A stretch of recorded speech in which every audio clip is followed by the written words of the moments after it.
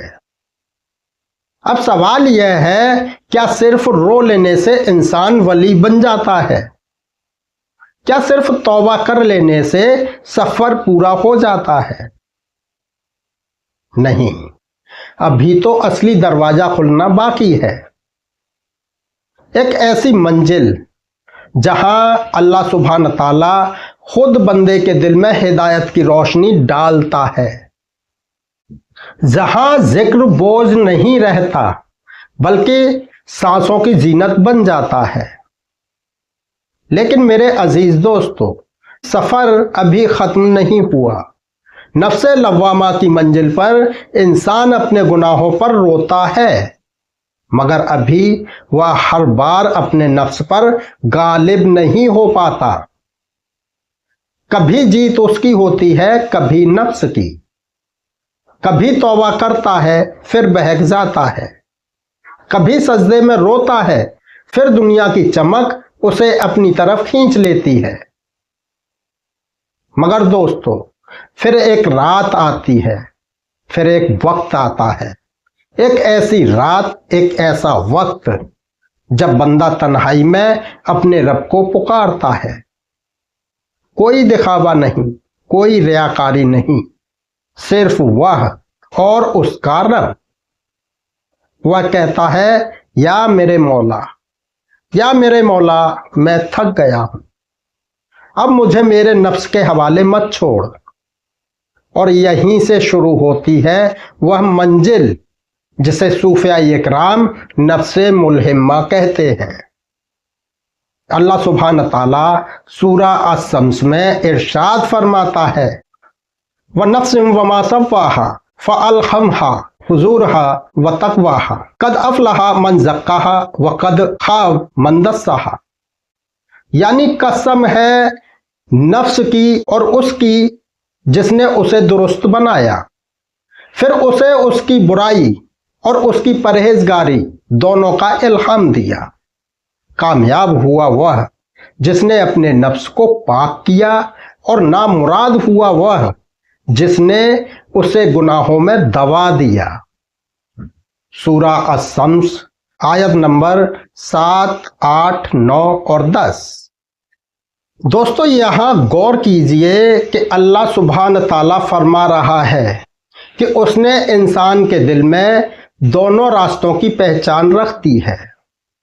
دوستو یہی الہام ہے۔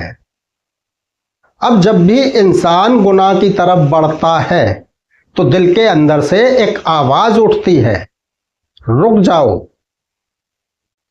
جب کسی غریب کی مدد کرنے کا موقع آتا ہے تو دل کہتا ہے یہی وقت ہے۔ جب ذکر کی محفل سجتی ہے تو دل بے قرار ہو جاتا ہے۔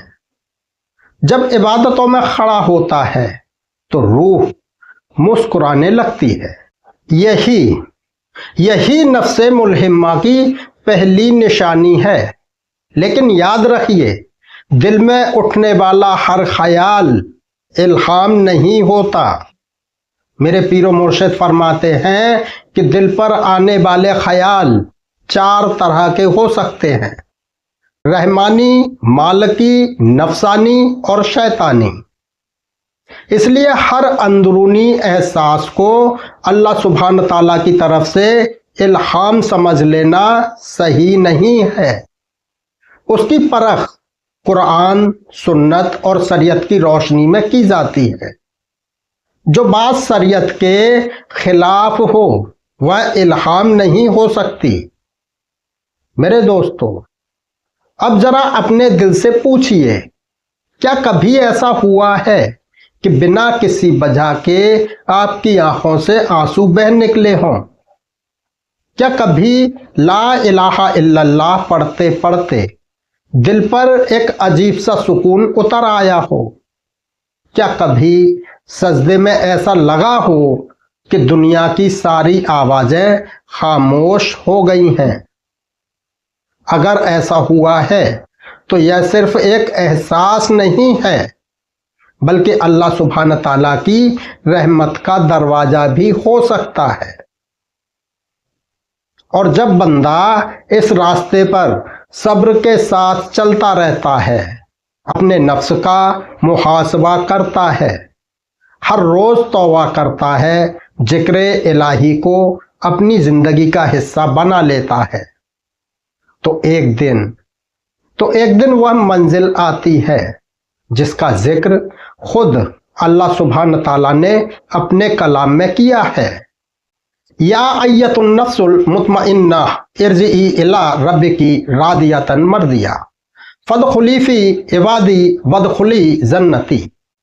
سورہ الفجر آیت نمبر 27، 28، 29 اور 30۔ اے اطمینان پانے والے نفس، اپنے رب کی طرف لوٹ چل، اس حال میں کہ تو اس سے راضی ہے اور وہ تجھ سے راضی ہے۔ میرے بندوں میں شامل ہو جا اور میری جنت میں داخل ہو جا۔ سوچئے کیسا ہوگا وہ دل جسے اب گناہ کی لذت نہیں بلکہ اللہ سبحانہ تعالیٰ کی یاد میں سکون ملتا ہے۔ کیسی ہوگی وہ روح جو ہر تکلیف میں بھی کہتی ہے الحمدللہ۔